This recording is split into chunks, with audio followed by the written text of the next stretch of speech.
ஐந்து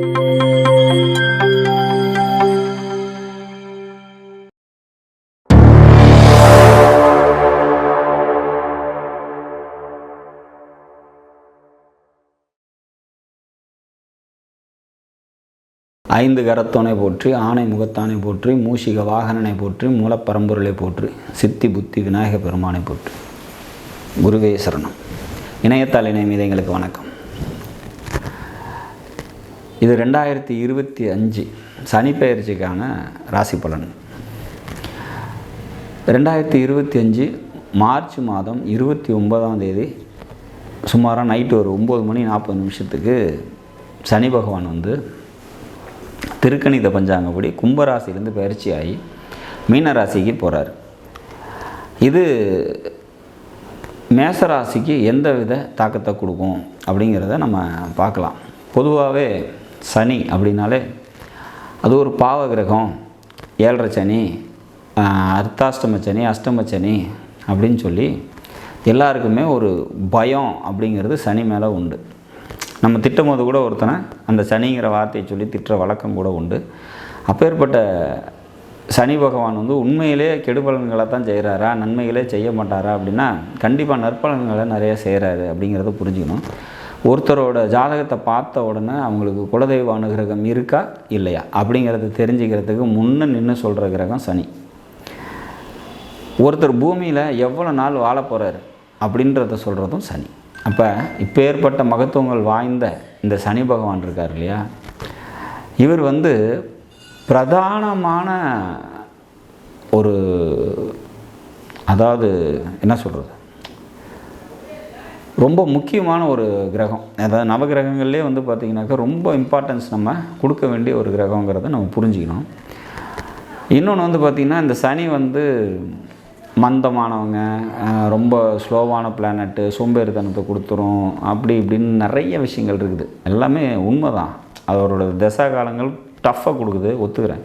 ஆனால் அந்த டஃப்பு தான் வந்து பார்த்திங்கனாக்கா உங்களோட வாழ்க்கையில் அந்த வாழ்க்கையை எப்படி வாழணுங்கிற அனுபவத்தையும் அதன் மூலம் கிடைக்கிற அறிவும் வந்து பார்த்திங்கன்னா விலை மதிப்பு இல்லாது. அப்போ அக்செப்ட் த பெயின் அப்படிங்கிறது தான் ஒரே வார்த்தையில் சனி பகவான் நமக்கு சொல்லக்கூடிய ஒரு விஷயம். வலியை தாங்க தாங்க தான் நம்ம வாழ்க்கையில் மெருகேறிட்டே போகிறோம் அப்படிங்கிறது தான் அதில் ஒரு விஷயம். இப்போ இந்த சனி வந்து மேஷத்துக்கு என்ன செய்ய போகிறாரு அப்படிங்கிறத பார்க்கலாம். மேஷராசிக்கு இது வரைக்கும் லாபஸ்தானத்தில் இருந்தார், இப்போ விரயஸ்தானத்துக்கு 12க்கு வரார். இப்போ இது வந்து 7.5 சனியோட ஆரம்ப காலம் அப்படிங்கிறதுல மாற்றுக்கிறது இல்லை, எல்லாருக்குமே தெரியும். இன்றைக்கி தான் எல்லாருக்குமே ஓரளவுக்கு ஜோதிடம் தெரிஞ்சிருக்கு. அப்போ 12ஆம் இடத்துக்குள்ளே சனி வந்தால் 7.5 சனி மேசராசிக்கு ஸ்டார்ட் ஆகுது. முதல் சுற்றில் இப்போ தான் ஜனனகால ஜாதகத்தில் முதல் சுற்றாக எனக்கு 7.5 சனி ஆரம்பிக்குது அப்படிங்கிறவங்களுக்கு ஒரு வகையான பலன்கள் இருக்குது. கொஞ்சம் டஃப்னஸ் அதிகமாக இருக்கும். 2வது சுற்று எப்போ ஒரு 40 வயசை தாண்டி தான் எனக்கு இப்போ தாண்டிட்டேன், இது எனக்கு 2வது சுற்றாக வருது சனி அப்படின்னா முதல் சுற்றில் இருந்த கடுமைத்தன்மை இப்போ இருக்காது அப்படிங்கிறத புரிஞ்சுக்கணும். 3வது சுற்றுக்கு இன்னும் அந்த கடுமைத்தன்மை ரொம்ப கம்மியாக தான் இருக்கும் அப்படிங்கிறதையும் புரிஞ்சுக்கணும். அப்போ 3 வகையாக இதை பிரிக்கிறோம். இந்த சனி அப்படிங்கிறத முதல் தடவை வர 7.5, 2வது தரம் வரக்கூடிய 7.5 சனிக்கும், 3வது வரக்கூடிய 7.5 சனிக்கும். ஒரு தடவை 7.5 சனி நமக்கு நடந்து முடிஞ்சு கிராஸ் ஆச்சா திரும்ப வரதுக்கு 30 வருஷம் ஆகும். ஸோ அப்போ அடுத்து அப்படின்னு அப்படியே போயிட்டே இருக்கும் அப்படிங்கிற மாதிரியான ஒரு அமைப்பு. ராசி கட்டத்தை சனி பகவான் சுற்றி வரத்துக்கு வந்து பார்த்திங்கன்னா 30 இயர்ஸ் டைம் எடுக்கிறாரு, 12 கட்டத்தையும் சுற்றி வரத்துக்கு. அப்போ இப்போ இந்த சனி பெயர்ச்சி என்ன செய்ய போகுது? 12ல் வர்றாரு, 7.5 சனி காலம் மேஷத்துக்கு ஆரம்பம்.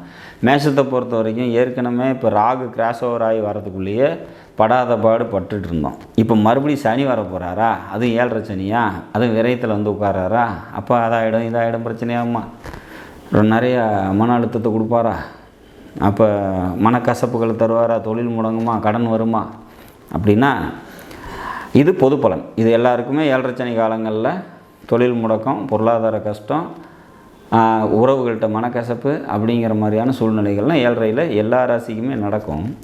யாரெல்லாம் இதில் விதிவிலக்குப்பட்டு வெளியே வருவாங்கங்கிறத பற்றி நம்ம பார்க்கலாம். ஏன் இந்த விதிவிலக்கை நம்ம பார்க்குறோம் அப்படின்னா, பொத்தாம் முடிவாக ஒரு ராசி பலன் சொல்கிறோம், ஒரு பயிற்சிக்கு பலன் சொல்கிறோம் அப்படின்னா 7.5 சனி காலமாக இருக்குது, இதில் நீங்கள் கவனமாக இருங்க அப்படிங்கிறது வந்து அது மட்டும்தான் நடக்குதா அப்படின்னா இல்லை. இதில் நிறைய நல்ல விஷயங்களும் நடக்கிறது உண்டு. அது யாருக்கு ஸ்பெசிஃபிக்காக நடக்கும் அப்படிங்கிறத சொல்லலாம். இப்போ உதாரணமாக உங்களோட ஜனனகால ஜாதகத்தில் மீன ராசி அப்படிங்கிற ராசிக்குள்ளே தான் இவர் வராரு, சனி வராரு. அப்போ அந்த மீன ராசிக்குள்ளே உங்களோட ஜனனகால ஜாதகத்தில் சுக்கிரன் இருக்காருன்னு வச்சுக்கங்க. சுக்கிரன் இருக்கார் அப்படின்னா இங்கே வரக்கூடிய சனி பகவான் இந்த 2.5 வருஷம் உங்களை கேரண்டடாக நல்லபடியாக வச்சுருப்பார். பொருளாதாரம் நல்லாயிருக்கும், பொருளாதார உயர்வு. அவங்கக்கிட்டலாம் போயிட்டு 7.5 சனி வந்துருச்சு உனக்கு நல்லா இருக்காதுன்னு சொன்னீங்க அப்படின்னா சிரிப்பாங்க. அப்போ அந்த அளவுக்கு அந்த சுக்கிரன் சனியோடு சேரும்போது நற்பலன்களை தரும் அப்படிங்கிறதுல 7.5 சனி காலமாக இருந்தாலுமே. இப்போ அங்கே குரு இருக்குது. உங்களோட ஜாதகத்தில் ஜனனகால ஜாதகத்தில் குரு அங்கே இருக்கார். உதாரணமாக 1988 பிறந்திருந்தீங்க அப்படின்னாக்க அங்கே குரு இருக்கும் இல்லையா? 2ல் குரு ஆட்சி பெற்ற நிலையில் இருப்பார். அப்போ அவங்களுக்கெல்லாம் இந்த 7.5 சனி பாதிக்குமா அப்படின்னா கண்டிப்பாக பாதிக்காது. ஏன் அப்படின்னா குரு கூட சேர்ந்த சனி அப்படின்றத எடுத்துக்கலாம். அப்போ பொருளாதாரம் அவங்களுக்கும் நல்லாயிருக்கும், மகிழ்ச்சியான ஒரு சூழ்நிலைகள் ஏற்படுறதுக்கான வாய்ப்புகள் உண்டு. குரு சனி காம்பினேஷன் நல்லாயிருக்கும். அப்போ இந்த மாதிரி அந்த மீன ராசிக்குள்ளே என்ன கட்டம் இருக்குது, என்ன கிரகம் இருக்குது அப்படிங்கிறத பொறுத்து தான் நற்பலன்களும் தீய பலன்களும் தரப்போகுது இந்த சனி பகவான் அப்படிங்கிறத நம்ம உறுதியாக எடுத்துக்கணும். அங்கே இந்த லக்னத்துக்கு ஆகாத கிரகங்கள் இருக்குதுன்னு வச்சுக்கலாம்.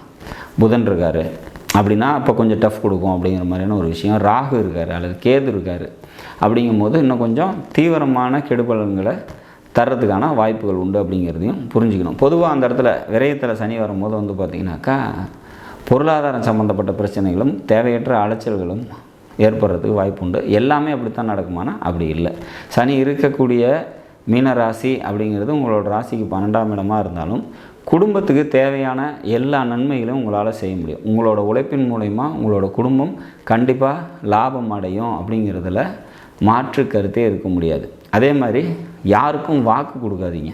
கொடுத்த வாக்கை காப்பாற்றுறது அப்படிங்கிறது கொஞ்சம் சிரமம் இந்த காலகட்டத்தில் 12ல் சனி இருக்கும் போது. ஸோ அதனால் பார்த்திங்கன்னா அது அந்த விஷயத்தில் கொஞ்சம் கூடுதல் கவனத்தோடு இருந்துக்கணும் அப்படிங்கிற மாதிரியான விஷயம். தாய் வழி சொந்தங்கள் இருக்காங்க இல்லையா, அவங்கக்கிட்டலாம் பார்த்திங்கன்னா கொஞ்சம் டிஸ்டன்ஸ் மெயின்டைன் பண்ணிக்கிறது பெட்டர். ஏன்னா அவங்கக்கிட்ட கசப்புணர்ச்சிகள் ஏற்படும். அப்போ கடன் இருக்குது அப்படின்னா அதையும் கொஞ்சம் கவனத்தோடு ஹேண்டில் பண்ணி அதை நம்ம சீராக மெயின்டைன் பண்ணிக்கணும். தந்தையாரோட உடல் நிலையத்தில் கொஞ்சம் கவனமாக இருந்துக்கணும் அப்படிங்கிற மாதிரியான ஒரு அமைப்பு. இவ்வளோ தான் இந்த 12ஆம் இடத்துல இருக்கக்கூடிய சனியோட பாதிப்புகள் அப்படின்னு வரும். அதுலேயுமே பார்த்திங்கன்னா இங்கே சுபகிரகங்கள் இருக்கும்போது, சுக்கிரன் இருக்கும்போது அல்லது குரு இருக்கும்போது பார்த்திங்கன்னா அந்த பாதிப்புகள் இன்னும் குறையும் அப்படிங்கிற மாதிரியான ஒரு அமைப்பு. தீய பலனுக்கு பதிலாக கண்டிப்பாக நற்பலன்கள் இந்த மாதிரி இந்த மீனராசிக்குள்ளே உங்களோட லக்னத்துக்கு சுபகிரகங்கள் இருக்கும்போது சிறப்பாக நடக்கும் அப்படிங்கிறதுல மாற்று கருத்து இல்லை. ஸோ ஒரு பயிற்சி அப்படிங்கிறது 7.5 சனியாக வருது அல்லது அஷ்டம சனி அர்த்தாஷ்டம சனி எந்த மாதிரி இருந்தாலுமே அந்த எந்த ராசிக்குள்ளே அந்த கிரகம் ட்ராவல் ஆகுதோ அந்த ராசியில் உங்களோட ஜனனகால ஜாதகத்தில் என்ன கிரகம் இருக்குதோ அதை பொறுத்து தான் அதோட விளைவு அமையும் அப்படிங்கிறது புரிஞ்சுக்கணும்.